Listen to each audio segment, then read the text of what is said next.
pre-interview, you said you didn't even know who Shangela was at the very, very beginning. How do you find that character? How do you find who Shangela is in all of this? Yeah, I remember being on stage during season 2, and Michelle Visage asked me, is being a drag queen really even what you want to do? I think that was season 2. It may have been 3, but I remember her asking me that. Yeah, because Michelle wasn't there season 2, so it was season 3. And I remember thinking, why would she think that? Like, I'm in a drag competition. This is my second time back. Like, why would she ask? She never asked anybody else that question. It's because I knew, like, why? And it was partially, I think, because even I didn't know who Shangela was fully. Remember, when I went on season 2, I'd only done drag 10 times. Right. So, and being a drag entertainer and finding your identity in drag is a journey. Yeah. And I knew that on stage, I knew what I wanted, and I knew, like, I wanted to be like Beyonce. I wanted to be fire on stage. I want to entertain people. But I didn't know all of, when they would say, well, who is Shangela? I'm like, she's fun.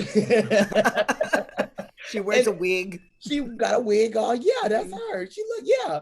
So it was a journey of discovery for myself, for sure. Yeah. Well, okay. So when you're on that journey and you're trying to figure out who Shangela is, what was it that started tipping you off to kind of like who Shangela really is? Yeah, it was figuring out one piece of it was the way that people would respond to me when I was in drag. Yeah. And feeling that type of power, you know, having in how you relate to people, how you can influence them in their experience. That was one part. I said, okay, this person that I'm creating, this is a powerful person. It's not just about entertainment on stage, because people would meet me after the bar, still in drag, you know, tipping around and say, oh my gosh, Shangela, I love seeing you this, or saw you on Drag Race, and it touched me. And that's really a part of me figuring out who Shangela was. The influence that I had in drag was because after people saw season 3 of Drag Race and seeing me fight so hard, but not win. Yeah. And seeing me, you know, not give up though, and keep going. Yeah. People would draw their own inspiration, their own relationship to that journey. So I was like, oh, wow, okay. This is a part of who I am. This is a part of who I am. This is my message. This is part of my purpose.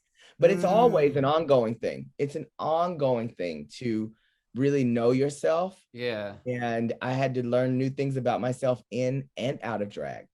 Yeah, it sounds like it wasn't even necessarily just a part of who you are, but it was almost like the essence of who you are. Like you said, you wanted to go on stage and be like fire. And like the fire for you has been how kind of like diligent you can be, and how much you could show up, and how you could bring kind of the best of yourself and actually have that be the kind of purest expression of who you are, but also in a way that gets to inspire other people. Like that's the essence of like Shangela, right? It's not like, oh, I'm doing it because this is fun. It's like, no, this is truly like the message that I have to offer.